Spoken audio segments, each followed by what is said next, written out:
Today on Locked On Red Wings, how can Detroit bounce back as they head onto a difficult 4-game road swing?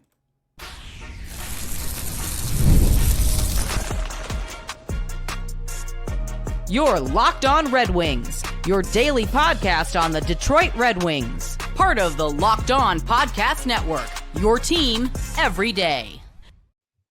Welcome back to the Locked On Red Wings podcast. We are your hosts, Brian Fisher and Scotty Bentley. Scotty's the host over at Locked On Tigers, as well as a freelance journalist for the Detroit News, while I am a color commentator for Oakland University, ACHA D1 Men's Hockey. And today's episode is brought to you by Game Time. Download the Game Time app, create an account, and use code LOCKEDONNHL for $20 off your first purchase. Scotty, today's episode, kind of continuing the conversation we had at the end of yesterday's episode, right? Where we talked about how can the Red Wings have a successful road swing after their winning streak was snapped, and now they're facing three upper echelon teams in the NHL, legitimate playoff teams, and a Stanley Cup contender, maybe two if you count the Dallas Stars in that category. Many would. And then the Philly, who's, in the wild card race, but always plays Detroit hard, especially in Philadelphia. So that's kind of where we're going to be at today. And I kind of want to start with the part where how can Detroit bounce back after losing to the San Jose Sharks, right? What are things, in your opinion, Scotty, that the Detroit Red Wings have got to fix before they go on this road swing to take on starting with the Florida Panthers? Yeah, well, we talked about it a little bit yesterday, but it's an interesting conversation because if you just look at the McLellan era, we do have so many more instances of them playing really sharp and solid hockey than we do playing really poor hockey. But that game against the Sharks was really sloppy. And that is kind of goes without saying. It is not hard-hitting analysis, but that was an incredibly sloppy game. We have become accustomed to during the winning streak, really crisp passing, really solid zone entry. They were even doing dump and chase to end the game. They pulled their goalie and really needed really needed just an offensive possession period. And I don't know. I feel like the most of, if not the entire game, was just really sloppy hockey. So that kind of goes without saying that they're going to need to sharpen stuff like that up. But I really think that zone entry continues to be a talking point that we've had on this show dating back to the Lalonde era. It hasn't been a problem when they've been winning, and I feel like in the Sharks game that was something that really jumped out at me. Even with the game on the line and they're really pushing and needing to score a goal, they kind of just reverted back to that, and that's a stretch. If you need to do it, you need to do it. People complain about it, but it's something that is a strategy that if you don't have any other option, you kind of have to do. But that just goes back to how do they consistently get better zone entry again, because against a team like the Sharks, that shouldn't be a problem when they've been doing really well against much better opponents. Yeah, and to build off that too, I mean, how do you get into the offensive zone, carry the puck in, and sustain offensive pressure? Well, to do that, you have to not get caught in your own zone. And that sounds like obviously a no-duh statement. But a lot of the times in the Derek Lalonde era, the reason why they'd get the puck out and then they'd just dump and change was because they spent so much time in their own end that they were exhausted. And I thought we saw a lot of that in the second period against the Sharks in particular, where the Detroit Red Wings would get the puck in the corner. And a lot of times, unlike in the Lalonde era where they couldn't even get the puck in the corner, the Red Wings were getting to the puck and winning the race for it in their own corner. But the forecheck from the Sharks was so strong that the Red Wings had no choice but to then try and chip it or make a quick move, and it would end up in a turnover, and they'd end up staying in their own zone. So for me to see them improve at entering the zone, they have got to be better at exiting their own zone and not getting caught, right? Crazy how that works, yeah. Yeah, but, if you want to see them carry the puck rather than dump and change, they have to have the energy to do so, and to do that, they have to be able to move that puck out.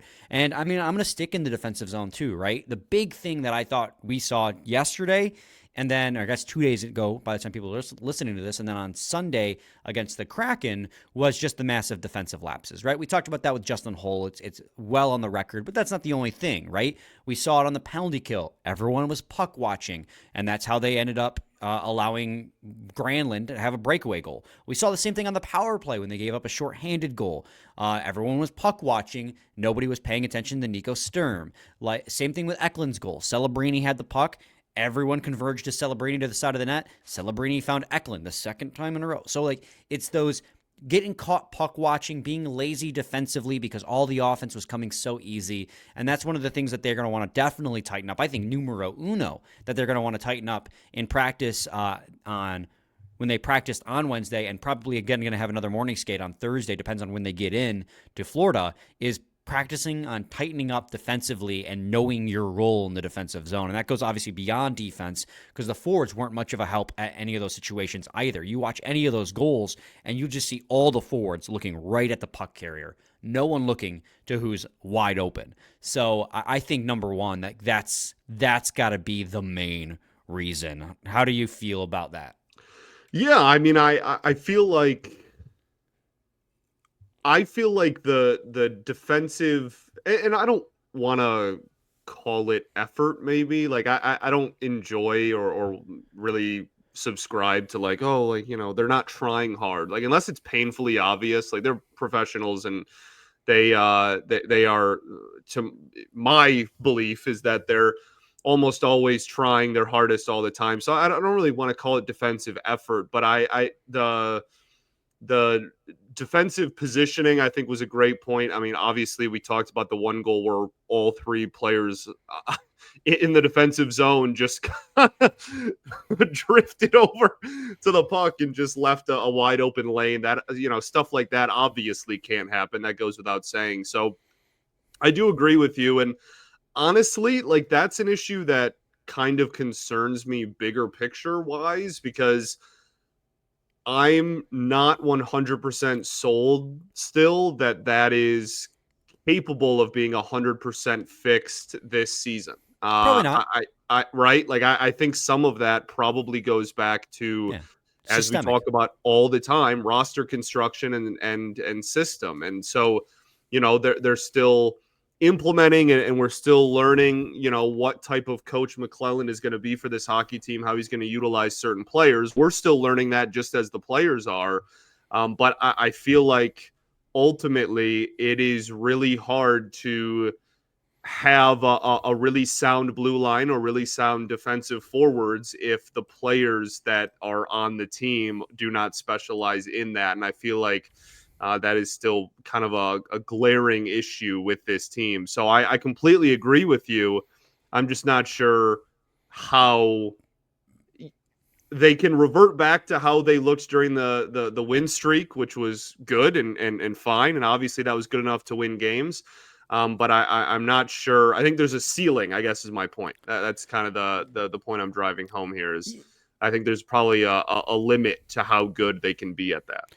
Sure, but then my follow-up question is do you think they've hit that ceiling yet? I think there is a legitimate argument that during the win streak, that was their ceiling defensively, yes. Okay, that's what I wanted to ask, because I don't think that they're going to fix it, quote unquote, either, but I think that there is room for improvement, obviously, especially after these last two games. For sure. And that was good enough to win. There's nothing wrong with how, obviously, there's nothing wrong with how they played during a W7. That's fine. I think that we're talking about a team that probably has limitations and isn't just going to become the best team in hockey, the rest of the season. Yes. That's all I'm trying to say. No, I don't think you're wrong either. Another thing, too, the extension of the defense, right, is the penalty kill, too. I mean, You're going up against the next three teams are playoff/Stanley Cup contenders, Florida and Dallas in particular in that regard.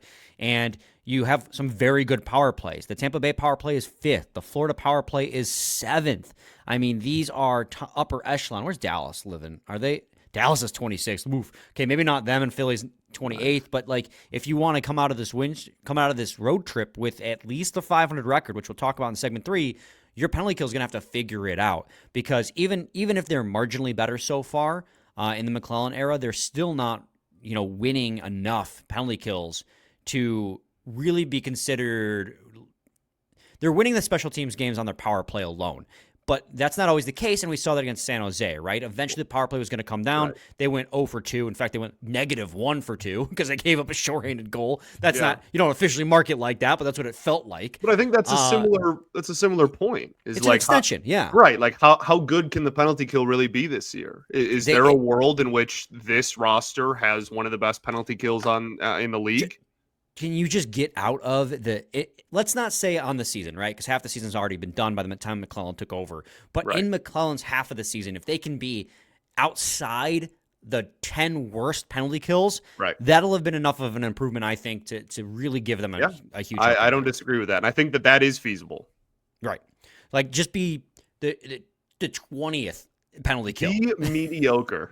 Right. Be slightly worse than season. mediocre. Yeah. That's all we need. Right. We're going to do a quick break. When we return, there's one more, Scotty, we wanted to touch on, and this is going to be like, I don't want to be mean, but I think we saw something yesterday that we know is an easy fix. So stay tuned to Locked On Red Wings.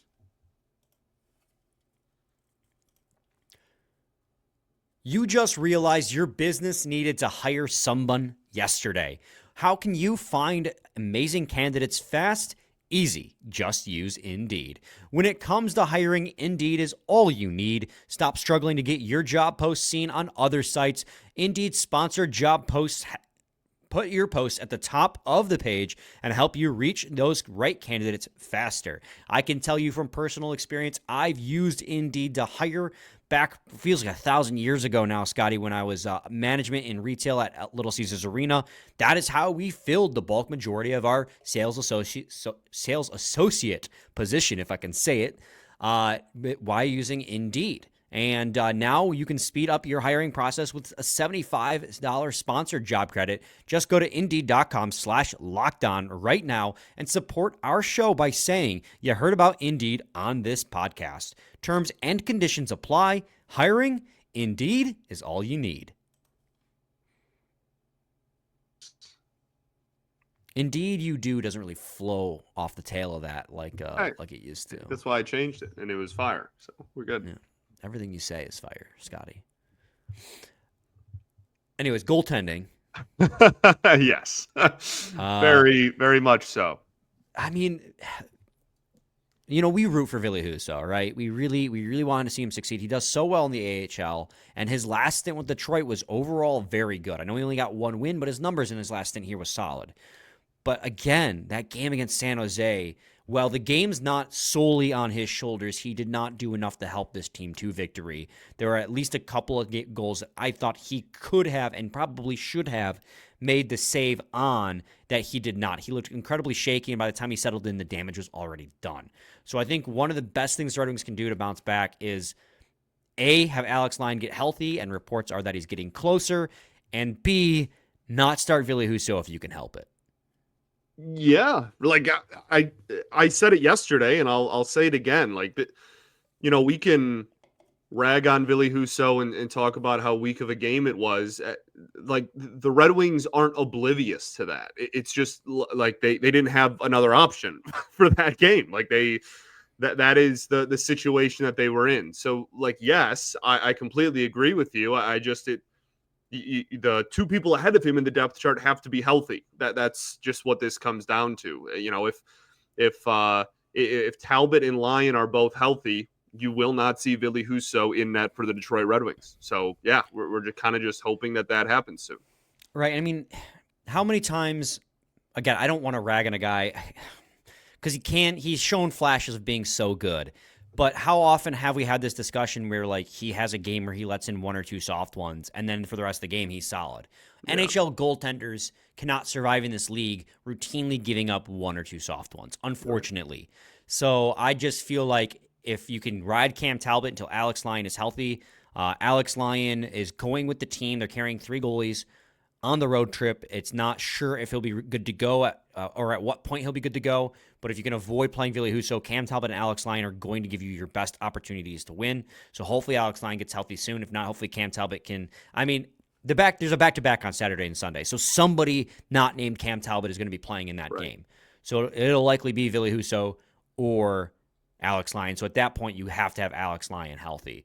Speaking of games, Scotty, let's go into. I know we normally preview games in the segment 3, but because we're talking about the road trip on as a whole, the Florida Panthers game is first. So let's preview Florida Panthers first before we expand to talk about the rest of the road trip. This is a huge, huge game. Interdivision rivalry against the current defending Stanley Cup champions who don't look like they've lost a single step. The Florida Panthers are 26-16-3. They're second in the Atlantic Division, and the only reason they're not first is because they're behind the regular season merchant Toronto Maple Leafs. You have Sam Reinhart with 51 points in 45 games. Matthew Tkachuk is a point per game. Alexander Barkov is 38 and 35. Carter Verhaeghe's got 31 in 45, and Sergei Bobrovsky is holding an .899 save percentage, which is just, Scotty, save percentage in the league this year is .901. Like, that's just a hair below league average save percentage. Everyone's numbers across the board are down. This is a very good Florida Panthers team, and it's going to be a huge litmus test for the Detroit Red Wings, this and all the rest of the games on the road trip. Yeah, man, this is just to give you an idea of where like Vegas and the general public sit on this hockey game.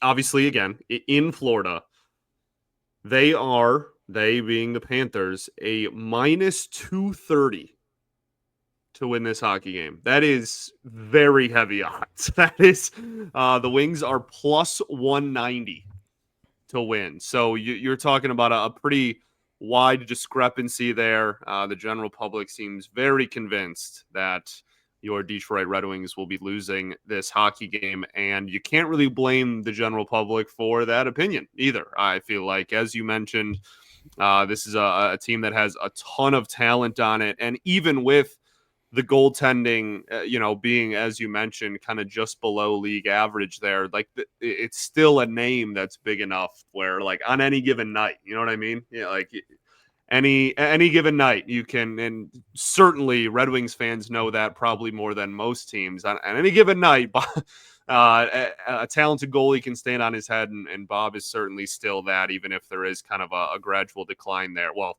it's not, his career's been a roller coaster. Anyway, yeah, man, like the only thing that I look at and gives me some sort of hope here for an upset, we'll call it, is the Panthers take a ton of penalties. Yes, they do.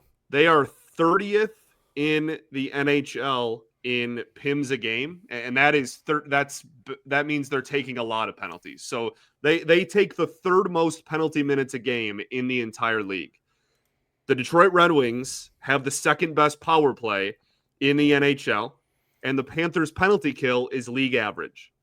So if there is ever an area where you can maybe poke some holes in this ship, it is on the power play for the Red Wings, because you're not talking about a goalie situation that's been elite this year. You're not talking about a penalty kill that's anything special. You are talking about a power play that is something special and has been phenomenal, and you are likely going to be on the power play several times, a couple few, as my dad used to say. So, I think I think that's kind of the one thing that my eyes look at in this game. I think that you could not have said it more succinctly than that, Scotty. That is, we talked about it last year when this team got bullied by the Florida Panthers. We came on here and we bitched and we moaned about it because they play a game that is tailored to playoff hockey. They understand that because referees manage hockey games, they're only going to call so many penalties on the Panthers before they're going to stop calling penalties on the Panthers, especially stuff after the whistle. They do a lot of things after the whistle that is just downright gross. Okay, right. Both of you are going to the bin, right? They play that game more than anybody, yeah. And if you're a team like Detroit and a lot of other teams in the NHL that aren't like that, that gets under your skin and knocks you off your game. So that is one of the reasons what makes them so lethal. So, yeah, you're going to get your fair share of power play opportunities, and you best bury it, because at 5-on-5, they're going to bury you unless you have the best game of your life. Because I think right now, at shot attempts share at 5-on-5, they are second in the league, only to Carolina. They have almost a 55% share of shot attempts at 5-on-5 throughout 45 games. That is an insanely high average. That means they are routinely possessing the puck and routinely shooting the puck more often than their opponents. If you flip that to expected goals for percentage, they're fifth in the NHL at 54%. So not only are they getting a higher quality and a higher ratio of shot attempts versus their opponents, they're also getting a higher quality of shot attempt versus their opponent on a night in and night out basis. So you damn well better finish your power plays if you want to survive this hockey game. And like you said, there's never a single game where you can count out Sergei Bobrovsky. He might have floating around a league average save percentage right now, but on any given night, I mean, this is a Vezina winning goaltender that he was in the conversation for Conn Smythe last year until he laid a dud in like game 4 or 5. He let in quite a few goals, and that kind of took him out of it. So this is a very good goaltender who does go through ebbs and flows, like you were saying, Scotty, but this is just a Stanley Cup defenders for a reason. They are a very good hockey team. So you're going to have to bring more than your A game to beat the Florida Panthers. You're going to have to bring like your A+ game, your S tier game, your A++, whatever you want to say. It's going to be a tough one, but I mean, on any given night, right? Like we're talking about a Detroit Red Wings team that just lost to San Jose. So there's on any given night in the NHL, Winnipeg 4 games, but also prior. beat Winnipeg, yes. Right. Beat Washington, one of the hottest teams in the NHL. Beat them 4-1. Had 4-2. They had 4 goals on Washington in the first period. So they're not unbeatable, but it's definitely going to be a huge test for this team, especially seeing how they bounce back. And that's something I'm excited for. This team has not really faced true adversity since McLellan has taken over. This is going to be their first opportunity to lose a game and then build on it and rebound. And I'm excited to see how they respond, especially against a tough team like Florida. If they respond well, I think that is going to be a great sign for this team's mindset going forward. I agree. All right, we're going to head to segment 3, and when we return, we are going to talk about, briefly, Dallas, Tampa Bay, and Philadelphia, and our expectations of the road trip. I love going to live events, whether it's sports, music. You guys already know what I'm going to talk about. This is Game Time. I bought tickets for the Stadium Series using Game Time. All the features I have been talking about for months, maybe even years at this point. However long Game Time's been helping us out, it has been, it was super useful. I used the Game Time picks to, as they say, filter out the fluff, and that's exactly what it did. It showed me on the little seat chart map, it highlighted seats that were of better value, and it would tell you what percentage value they were in. I got mine in the upper 1%, the 1% of value, top 1% of value of the Stadium Series tickets available through Game Time. I used the all-in pricing toggle, so it included fees before I made it to checkout, so I didn't get shocked. And then, of course, I used that promo code LOCKEDONNHL for $20 off. Game Time is a ticketing service that made buying the tickets painless, and with that Locked On NHL promo code, gave you a little something off as an added bonus. So go to Game Time, take the guesswork out of buying your tickets, and use code LOCKEDONNHL for $20 off your first purchase. Again, that is code LOCKEDONNHL for $20 off. Download Game Time today. What time is it? Game time. Segment 3, Locked On Red Wings podcast. All right, Scotty, after the Florida Panthers game, the Red Wings have got to go on the road to Tampa, then Dallas, then Philadelphia. And that is a tough slate of games. And each one of those teams is just, with the exception of Philly, but again, just I count them in that group of tough games because Philly just always plays that gritty, grimy hockey game. They're also not out of the wild card. And it's just in Philadelphia, which historically, since the Red Wings have won that cup in, what was it, 97, they just struggle to win there. Never win in Philly. No. So what are our expectations of this road trip? I think I'm pretty comfortably sitting at the idea of going 500 would be a pretty huge victory here. Yeah, I don't disagree with that. If you can give me a win against Philly and then one more in the next 3 of those, or other 3, not next 3, then I think that you're probably coming home. You're playing the Habs, you play the Lightning again, you play the Kings. Like, it doesn't necessarily get a ton easier, but I think that if you're coming home from that road trip with a split, you're not upset. I think there's also, though, an argument to be made for, you know what? Yes, it's in Philly, but like this is a team that you are better than. And if you assume victory, which I don't mean assume as in like we're just gonna like that's gonna be a win, whatever. But if you expect, maybe as the word I should use, a victory there, then you're talking about, should the expectation be to go 1-3 or 1-2 in the other games, 1 win in 3 games? I don't. That seems like a low bar as well. But then also, if you then expand that and include Philly, then you realize I'm asking for 3 out of 4, and I don't know if that seems a little rich as well. So yeah, I go back and forth a lot, but I do think that 4 points out of this would be fine. I think this is really important, though. This is kind of a litmus test for where the Wings are currently at. The win streak is over. You're not just riding that high of just, like you're beating everybody that's put in front of you.